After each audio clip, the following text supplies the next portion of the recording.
नमस्कार मित्रांनो, आज आपण जी माहिती घेणार आहोत ती धोत्रा या वनस्पतीची माहिती घेणार आहोत। या धोत्रा वनस्पतीमध्ये दोन जाती आहेत, एक काळा धोत्रा आणि दुसरा पांढरा धोत्रा। तर हा समोर जो दिसत आहे तो काळा धोत्रा आहे। याची जी फुलं असतात ती निळसर रंगाची आहेत। तर याला डबल फुल आलेलं आहे बघा, म्हणजे फुलामध्ये दुसरं एक फुल असल्यासारखं असं दिसतं आपल्याला। आणि याची जी फळं असतात या फळावर काटे नसतात। आणि दुसरा जो धोत्रा आहे तर हा धोत्रा आहे तो पांढऱ्या फुलांचा असतो, म्हणून त्याला पांढरा धोत्रा असे म्हणतात। आणि जो पांढऱ्या फुलांचा धोत्रा असतो त्याचे जे फळं आहेत त्या फळावर काटे आहेत, असे आपल्याला दिसत असतील तर काटे आहेत। तर या काट्यामुळे ही दोन्ही वेगवेगळी फळे आपल्याला सहज लक्षात येतात। तर ज्याच्यावर काटे नाहीत तो काळा धोत्रा, आणि याचं फुल बघा साधारण निळसर आणि पांढरट असतं। आणि याची जे फळं आहेत ते पूर्ण पक्व झाल्यानंतर आपोआप असे उलतात, आणि त्यातून जे बी असतं तर ते बी बाहेर पडतं आणि गळून जातं, आणि या बियांपासून आपल्याला नवीन झाडाची निर्मिती करता येते।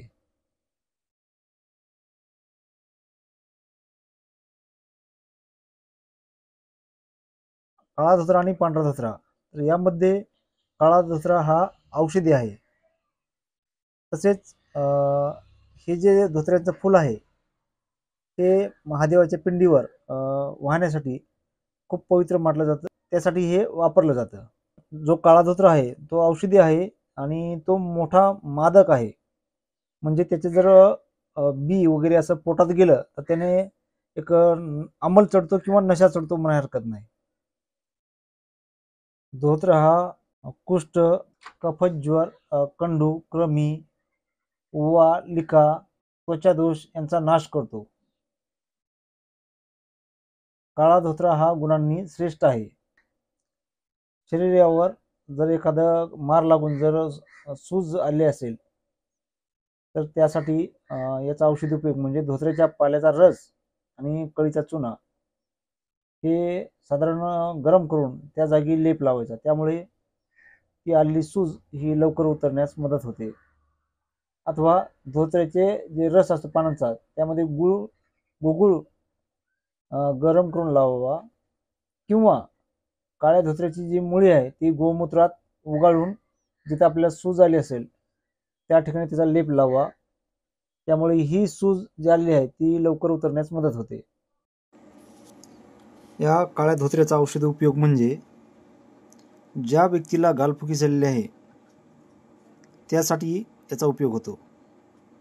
या धोत्र्याच्या पानाचा रस आणि थोडासा चुना आणि थोडा गुळ आणि चुना हा संभाग असला पाहिजे, आणि तो एकत्र करून त्या गालावर लेप लावायचा, त्यामुळे जे गाल दुखतात ते दुखणार नाहीत आणि गालफुगीची जी सूज असते ती लवकर उतरण्यास मदत होते। तसेच याचा दुसरा औषधी उपयोग म्हणजे अर्धांगवायू किंवा लकवा याच्यासाठी ज्या व्यक्तीला हा आजार झालेला आहे त्यासाठी काय करायचं, या धोत्र्यांच्या बियांचं तेल काढायचं आणि जो भाग ज्या भागाला अर्धांगवायू झाला आहे तिथे हे तेल चोळायचं, त्यामुळे याचा आपल्याला खूप चांगला फायदा दिसून येतो। तसेच विंचवाच्या विषावर ज्या ठिकाणी विंचू चावलेला असेल त्या ठिकाणी काय करायचं, या धोत्र्याच्या पाल्याचा रस घ्यायचा आणि ज्या ठिकाणी दंश झाला असेल त्या भागावर याचा रस चोळायचा आहे, त्यामुळे जी आग होते ती खूप लवकर कमी होईल आणि विंचू उतरेल, असं याचा औषधी उपयोग आहे। तर हा व्हिडिओ कसा वाटला हे मला नक्की कमेंट करून सांगा, आणि हा व्हिडिओ आवडल्यास एक लाईक नक्की करा। धन्यवाद।